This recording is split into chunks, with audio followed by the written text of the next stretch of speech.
Vamos a comunicarnos con una especialista que es Verónica González Bonet. Ella es periodista de la TV Pública, especializada en discapacidad y género, e integra la red por los derechos de las personas con discapacidad. Verónica, Néstor Zula, ¿cómo estás? Hola Néstor, ¿qué tal? Un gusto. Igualmente.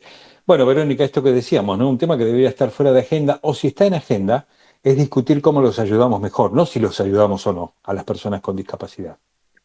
Sí, porque además es un rol que el Estado asume porque tiene la obligación de brindar protección social a las personas con discapacidad, tiene obligación de propiciar políticas de empleo, educación inclusiva, de remover las barreras para que podamos movilizarnos en los distintos lugares, para que el transporte sea accesible, para que podamos movilizarnos en los pueblos, en las ciudades. Tiene obligación de todas esas cosas el Estado y no puede desconocerlo. Claro. ¿Qué significa ahora que la ley de emergencia en discapacidad esté vigente? ¿Qué beneficios desparrama esta vigencia?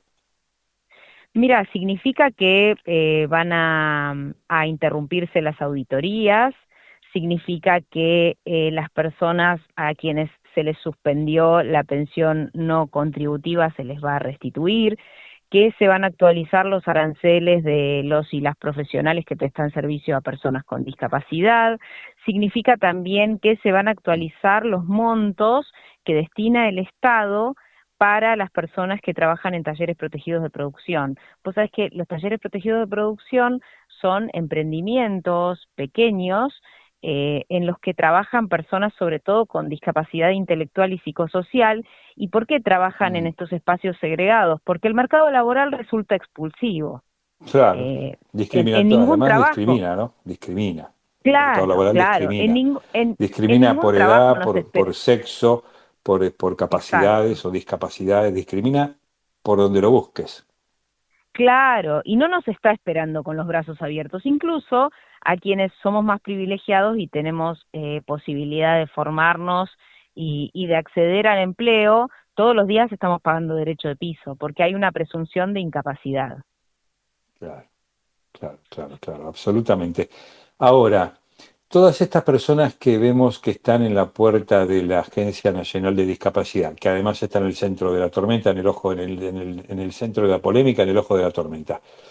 Todas estas personas que vemos todos los días que tienen que ir a revalidar su discapacidad para revalidar su subsidio, esto con la vigencia ahora de la ley, con la anulación del veto, automáticamente se desarma, o sea, vuelven a tener su beneficio. Mira, hay dos cosas. Una cosa es el certificado de discapacidad y otra cosa es la pensión no contributiva.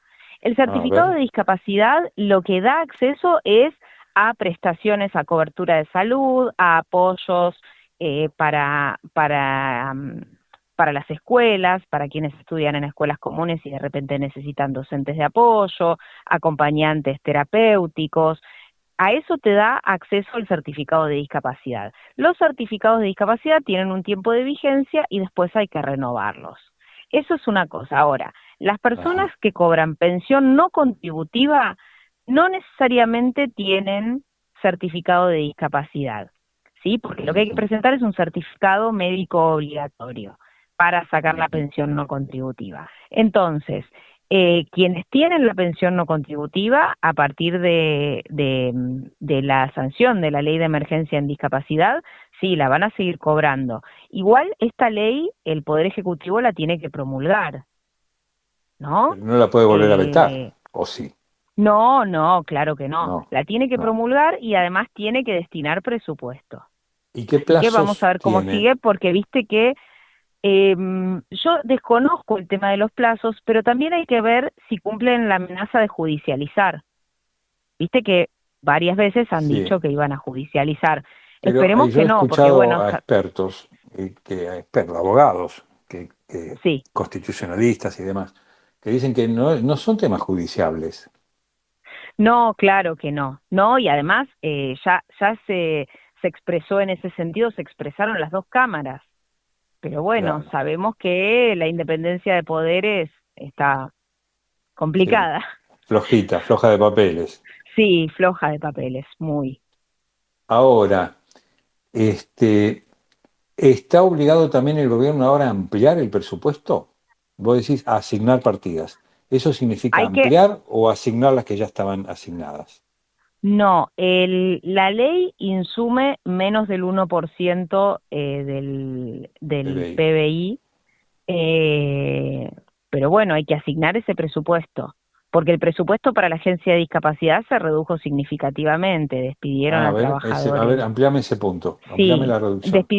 despidieron a trabajadores de la agencia, se redujo la planta de trabajadores y además hay un fondo que se constituye con los cheques rechazados o sin fondos, que ese fondo sirve para financiar ayudas técnicas, apoyos para personas con discapacidad, transportes para instituciones, sirve para distintas cosas.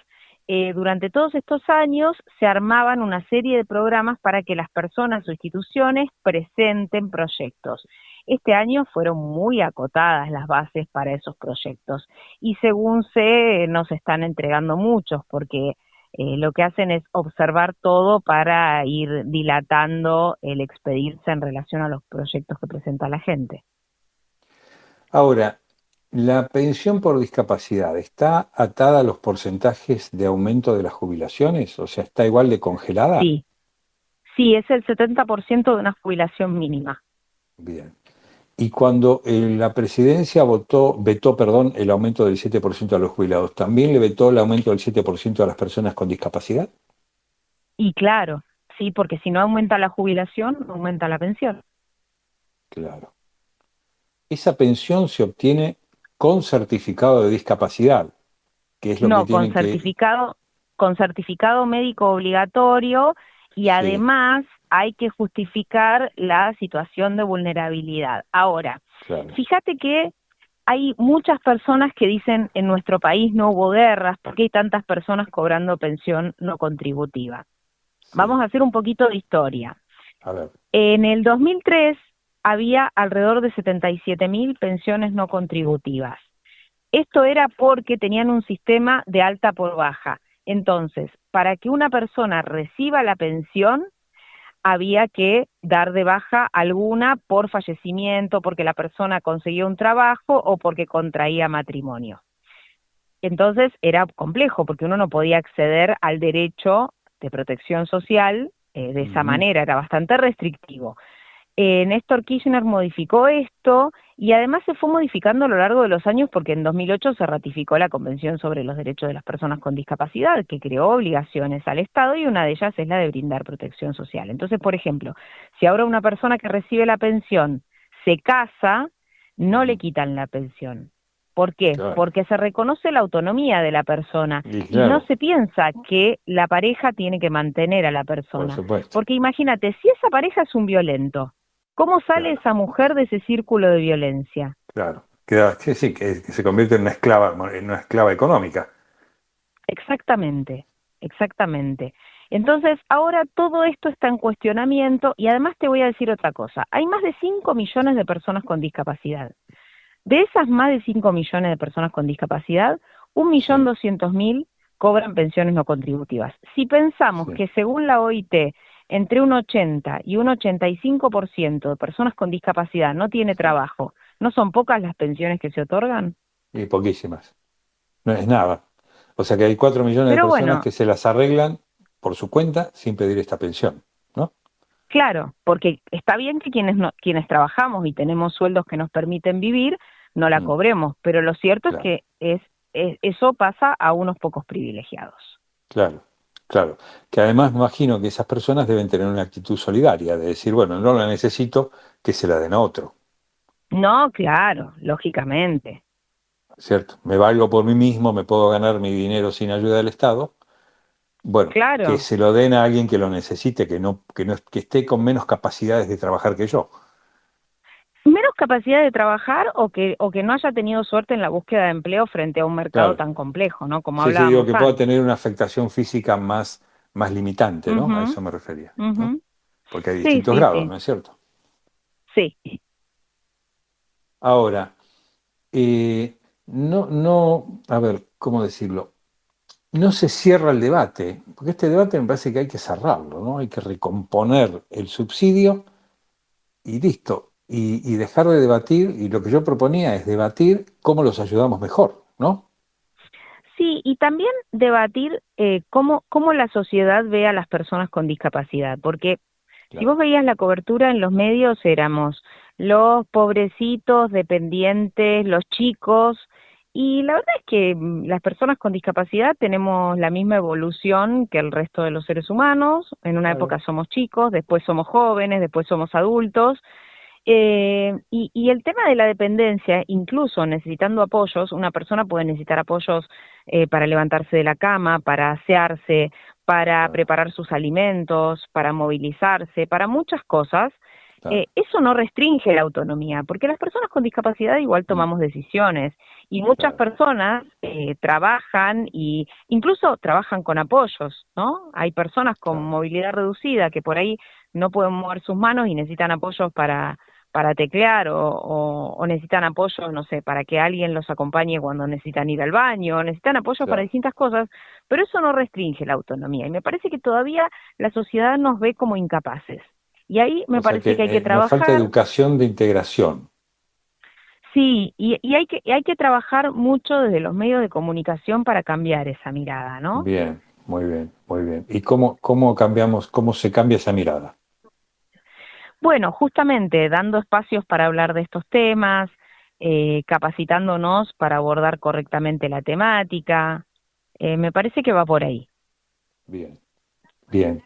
Ahora, ¿cómo educamos a la sociedad para que integre a los que tiene que integrar y no ha integrado como corresponde? Digamos, ¿cómo hacemos una capacitación masiva de la sociedad a través de la escuela, por ejemplo, de la educación? Sí, sí, la escuela sí, los chicos creo que están muy permeables para recibir este tipo de mensajes. Sí, Después me parece que un buen mensaje es preguntarle a la persona qué necesita, no la subestimes.